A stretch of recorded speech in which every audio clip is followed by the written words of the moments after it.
नमस्कार, जोहार झारखंड देख रहे हैं आप। आपके साथ मैं हूं शिप्रा झा। बुलेटिन की शुरुआत करेंगे बड़ी खबर के साथ। बड़ी खबर राजधानी रांची से, जहां सोरेन परिवार की संपत्ति की जांच के मामले में झारखंड हाईकोर्ट में सुनवाई हुई। झारखंड हाईकोर्ट में रजिस्ट्रार ऑफ कंपनीज को पार्टी बनाने का निर्देश दिया गया।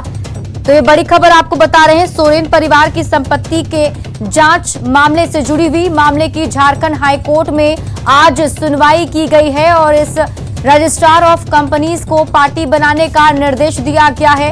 रजिस्ट्रार ऑफ कंपनीज कोर्ट को अब रिपोर्ट सौंपेंगे। ईडी को मामले की जांच करने के आदेश भी दे दिए गए हैं। 300 से ज्यादा कंपनियों की जांच के आदेश दिए गए हैं और मामले की अगली सुनवाई 2 हफ्ते बाद होगी। रजिस्ट्रार ऑफ कंपनीज सभी कंपनियों के क्रेडेंशियल जांच रिपोर्ट बनाकर अब सौंपेंगे। तो अब सबकी नजर इस रिपोर्ट पर होगी। तो आज जो है झारखंड हाईकोर्ट में सोरेन परिवार के संपत्ति को लेकर जो है आज सुनवाई हुई थी। हमारे साथ में सहयोगी संजय कुमार अधिक जानकारी के साथ जुड़ चुके हैं। संजय, आज जरा डिटेल में बताइए कि कोर्ट में क्या कुछ हुआ, क्या कुछ दलीलें पेश की गई, क्या जानकारी। और देखिए, आज सोरेन परिवार की संपत्ति की जांच को लेकर के आज जो याचिकाकर्ता हैं शिवशंकर शर्मा, उनकी ओर से याचिका दाखिल की गई थी। हाईकोर्ट में सुनवाई हुआ। सुनवाई के दौरान कोर्ट ने रजिस्ट्रार ऑफ कंपनीज को ये पार्टी बनाया। साथ में 300 से ज्यादा कंपनियों की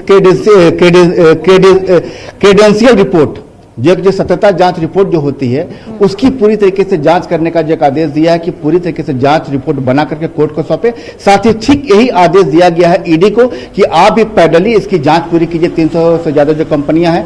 और साथ में कहा जा रहा है कि जो इस तरीके से आज जो जितनी भी कई कंपनी सेल कंपनी के रूप में भी है, जहां कहा जा रहा है कि सोरेन परिवार की संपत्ति जो है कुछ इन्वेस्टमेंट था, जिसमें नाम से हेमंत सोरेन का है, बसंत सोरेन का है, साथ में अमित अग्रवाल का है, रवि केजरीवाल का है, कई नाम ऐसे हैं। साथ में कहा गया कुछ ऐसे लोग जो महाराष्ट्र से भी जुड़े हैं, तो उनका कुछ जो इन्वेस्टमेंट है, और कहा जा रहा है कुछ इसमें तमाम जितने भी कंपनियों में इन्वेस्टमेंट है सभी की जांच की जाए। इसके लिए बाकायदा रजिस्ट्रार ऑफ कंपनीज को और ईडी को, इसमें दोनों को कहा गया है कि आप इसकी जांच कीजिए और साथ में 2 हफ्ते के अंदर इसको रिपोर्ट देना है। जी बिल्कुल संजय, लेकिन जिस तरीके से अब देखिए ईडी को और जो है जांच के आदेश दे दिए गए हैं, तो ऐसे में आने वाले वक्त में उम्मीद है कि या फिर जाहिर तौर पर ऐसा हो भी सकता है कि मुश्किलें जो हैं हेमंत सोरेन परिवार की खास तौर पर बढ़ सकती है।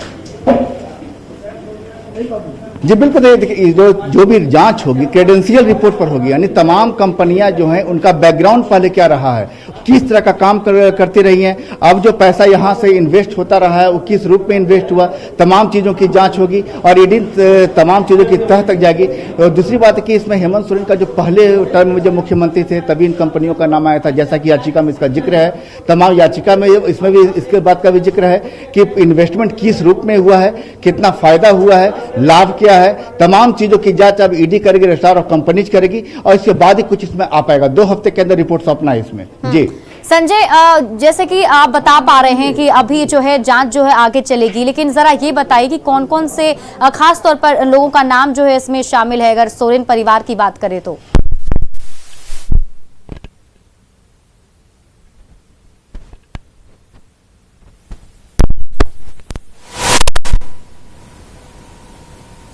ऐसे कई नाम हैं जिनका जो पैसे के इन्वेस्टमेंट के मामले में जो साथ में रहे हैं। जब पूर्व काल जो टर्म था सीएम का हेमंत सोरेन का, तो उस समय भी इन लोग साथ में रहे। अब जो है ये कार्यकाल चल रहा है, उस दौरान भी लोग साथ में रहे। उस समय भी यही कंपनियां उनके साथ थी, कुछ नई कंपनियां इस समय बाद में जाकर जुड़ी उनके साथ। तो तमाम कंपनियों की जांच होगी कि पहले के टर्म में कौन लोग थे, अभी कौन लोग हैं, किस रूप में पैसे का इन्वेस्टमेंट हुआ। तो तमाम चीजों की जांच चलेगी तभी सत्यता आएगी। लेकिन इसमें है कि दूसरी ओर से भी कहा गया कि जिन कंपनियों के बारे में कहा जा रहा है कृपया उनकी जो विश्वसनीयता है उसकी भी जांच कर ली जाए। तो कोर्ट ने कहा कि उनकी विश्वसनीयता की जांच कंपनियों की पहले कर ली गई है और इसीलिए जांच का जिम्मा ईडी को दिया गया है। जी मतलब अब इंतजार 2 हफ्ते का और रह गया है, जब इसके बाद सुनवाई की जाएगी। बहुत बहुत शुक्रिया तमाम जानकारी के लिए संजय, हमारे साथ जानकारी साझा करने के लिए। तो देखिए, हम आपको एक खबर बता रहे थे रांची से, जहां सीएम हेमंत सोरेन के संपत्ति मामले को लेकर आज झारखंड हाईकोर्ट में सुनवाई हुई और इस सुनवाई के दौरान झारखंड हाई कोर्ट ने जांच के आदेश दिए हैं।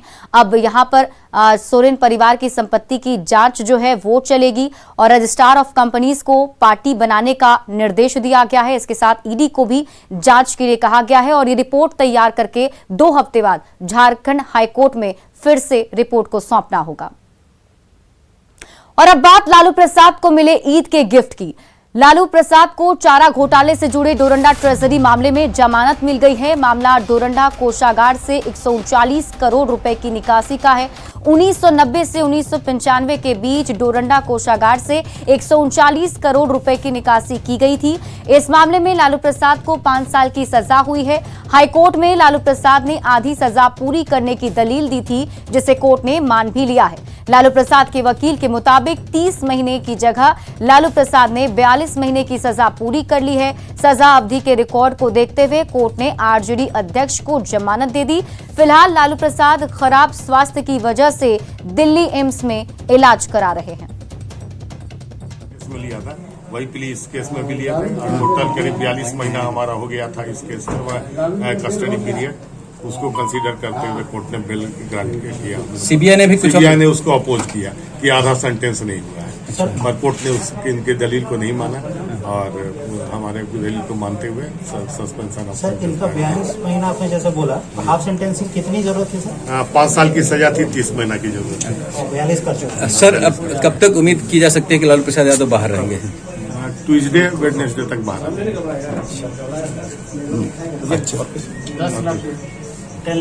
10 लाख रुपया फाइन। 10 लाख रुपया फाइन अमाउंट के। सर खबर जमशेदपुर से है, जहां साकची में युवती से छेड़खानी करना एक युवक को महंगा पड़ गया। दरअसल स्कूटी से जा रही युवती पर चौक पर खड़े एक युवक ने कमेंट किया था, जिसके बाद नाराज युवती ने स्कूटी से उतरकर युवक की जमकर पिटाई शुरू कर दी। फिर क्या था, देखते ही देखते लोगों की भीड़ वहां जुट गई। इतना ही नहीं, पुलिस के हिरासत में लेने के बाद भी युवती मनचले की पिटाई करती रही। पुलिस ने बीच बचाव कर युवक की किसी तरीके से जान बचाई और उसे हिरासत में लेकर थाने ले आई है। युवती द्वारा मनचले युवक की पिटाई का वीडियो सोशल मीडिया में वायरल हो रहा है।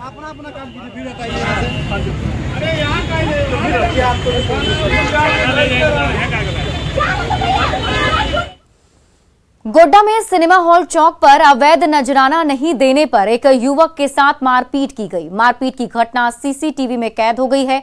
घायल ने बताया कि निजी काम से वो गोड्डा आए थे। इसी दौरान गाड़ी को कुछ युवकों ने रोका और किस्त नहीं जमा करने पर बात करते हुए फाइन मांगा।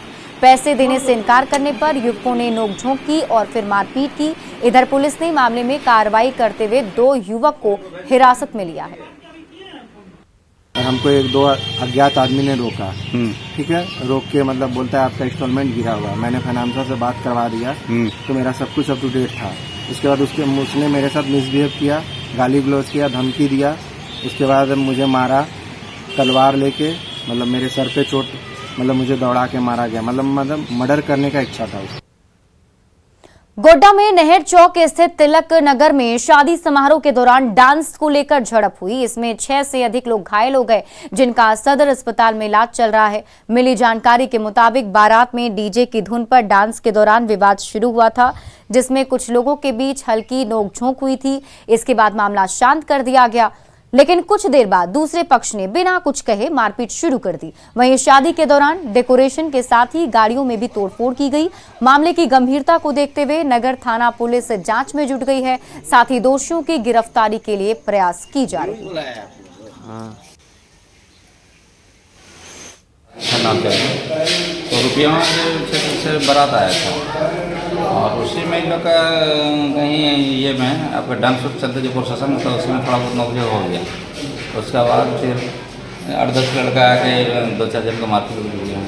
अच्छा, तो अभी घायल लोग इलाजरत है? हाँ, 2 जन यहाँ पर इलाज चल रहा है। गाड़ी उड़ी तोड़ने की भी बात सामने आई किसी का? हाँ, बाइक में थोड़ा आगे का शीशा उसा टूटा है 2 जन। गोड्डा में पंचायत चुनाव में नामांकन के लिए प्रत्याशियों और उनके समर्थकों की भारी भीड़ उमड़ रही है। प्रखंड कार्यालय में पंचायत चुनाव का नामांकन कार्य चल रहा है। इसमें वार्ड सदस्य और पंचायत सदस्य के नामांकन प्रक्रिया में सुबह 8 बजे से ही लोगों की भीड़ देखी गई। भीड़ इतनी अनियंत्रित थी कि उसे काबू पाने के लिए पुलिस के जवानों को बल का प्रयोग करना पड़ा।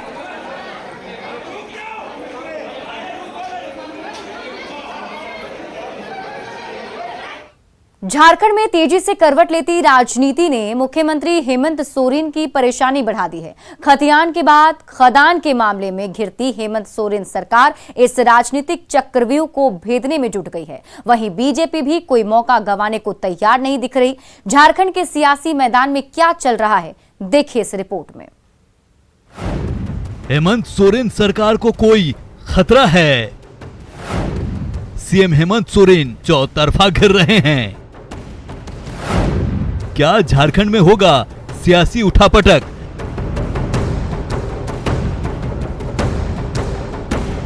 इस तरह के सवालों ने प्रदेश का राजनीतिक पारा बढ़ा दिया है। बहुमत के आंकड़े के कई कदम आगे रहने वाली हेमंत सोरेन सरकार फिलहाल परेशान दिख रही है और ये परेशानी खदान से लेकर खतियान और राजभवन की भूमिका से लेकर चुनाव आयोग की सक्रियता से और बढ़ती नजर आ रही है। कहते हैं बिना आग के धुआं नहीं निकलता, इसलिए सत्ताधारी दल के नेता बीजेपी की भूमिका पर अभी से सवाल उठाने लगे हैं कि भाजपा बहुत अति उत्साहित है और इस तरह का माहौल ही तैयार करता है वो, क्योंकि कई एक राज्यों में इनके द्वारा एक्सपेरिमेंट किया गया है। भारतीय जनता पार्टी सत्ता के बिना यहां नहीं रह सकता और झारखंड प्रदेश इतना जो माइंस में खनन में इतना मैंने जो रिच है, तो इसको एक तरफ से समझ लीजिए कि उपनिवेश टाइप का वो लोग बनाना चाहता है। गुरुवार को दिन भर मुख्यमंत्री हेमंत सोरेन के अचानक दिल्ली जाने की अफवाह उड़ती रही सही कसर बीजेपी के सांसद निशिकांत दुबे के एक ट्वीट ने पूरी कर दी। उन्होंने अपने ट्वीट में लिखा, मुख्यमंत्री हेमंत सोरेन बीजेपी की शरण में, लेकिन रात होते होते ये कोरी अफवाह ही साबित हुई। अब बीजेपी के नेता ताजा राजनीतिक घटनाक्रम से खुद को अलग रखने के लिए तर्क दे रहे हैं। मुझे लगता है ये उचित नहीं है। क्या हमने कहा था माननीय मुख्यमंत्री जी को कि खनन पट्टा अपने नाम कर लें? क्या हमने स्वास्थ्य मंत्री को कहा था कि स्वास्थ्य कर्मियों को दी जाने वाली राशि खुद डकारने का प्रयास करें? क्या हमने मिथिलेश ठाकुर को कहा था कि वो मंत्री रहते हुए ठेकेदार की भूमिका में भी रहें? दरअसल ये सरकार अपने कर्म कुकर्म के कारण इतने बुरे तरीके से घिर गई है कि इसे किसी दूसरे को गिराने के लिए आवश्यकता नहीं। हाल के दिनों में बीजेपी के अति उत्साह और सांसद निशिकांत दुबे के ट्वीट पर जेएमएम सवाल उठा रहा है। उसका कहना है कि बीजेपी लाख कोशिश कर ले, पर जनता के समर्थन से बनने वाली हेमंत सोरेन सरकार 5 साल ही नहीं बल्कि अगले 15 साल तक सत्ता पर काबिज रहने वाली है। सरकार अपना काम कर रही है, बेहतर तरीके से काम कर रही है, मजबूती के साथ काम कर रही है। कहीं कोई दिक्कत ये लोग अभी तो 5 साल का तो मैंडेट है, 2.5 साल गुजर गए, 2.5 साल और बचा है। प्रचंड जनादेश के साथ बहुमत है, जन भावनाओं के अनुरूप सरकार काम कर रही है।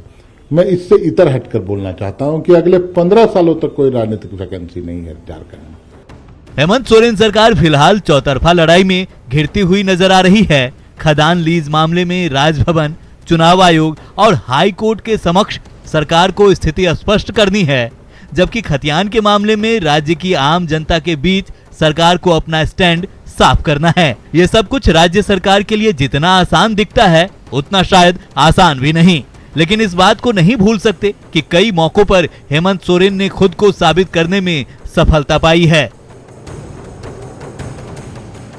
अविनाश कुमार, संवाददाता, न्यूज़ 18 रांची। भीषण गर्मी की चपेट में आए झारखंड में पावर कट की बढ़ी परेशानी लोगों को और भी ज्यादा परेशान कर रही है। बिजली की डिमांड बढ़ने के साथ ही झारखंड में बिजली की आपूर्ति घट गई, जिससे राज्य में बिजली संकट गहरा गया है।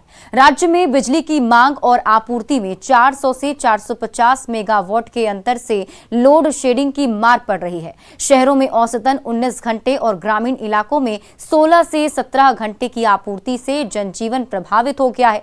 लोड बढ़ने के साथ ही स्थानीय खराबियों और राष्ट्रीय स्तर पर बिजली की उपलब्धता कम होने से हालात और भी ज्यादा बिगड़ गए हैं।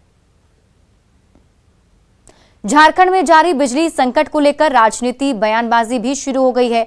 मुख्य विपक्षी दल बीजेपी ने कहा कि जनता को निर्बाध बिजली आपूर्ति को लेकर राज्य सरकार के पास कोई प्लान नहीं है। वहीं कांग्रेस ने भी बिजली संकट पर नाराजगी जताई है। देखिए, सड़क, बिजली और पानी ये किसी भी सरकार के लिए जनता के लिए जो 3 सबसे अहम मुद्दे होते हैं ये यही होते हैं, और ये सरकार तीनों मुद्दों पर फेल कर गई है। और आप देखें पूरा जो प्रदेश है वो भीषण गर्मी से जूझ रहा है और सरकार अभी मेंटेनेंस का कार्य कर रही है, जो इसे बहुत पहले कर लेना चाहिए था। 500 मेगावाट की जो आपूर्ति है वो कम हो रही है केंद्रीय ग्रिड से। सरकार को इन सारी चीजों की तैयारी पहले से करके रखनी चाहिए थी। जो अभी का जो परिस्थिति है यहाँ, ये बहुत चिंताजनक है। इसलिए राज्य सरकार को इसमें अविलंब ने इसको संज्ञान किया, इसको गंभीरता से लेते हुए कैसे दूर होगा इस पर अविलंब इसको पहल इसको करनी चाहिए तुरंत।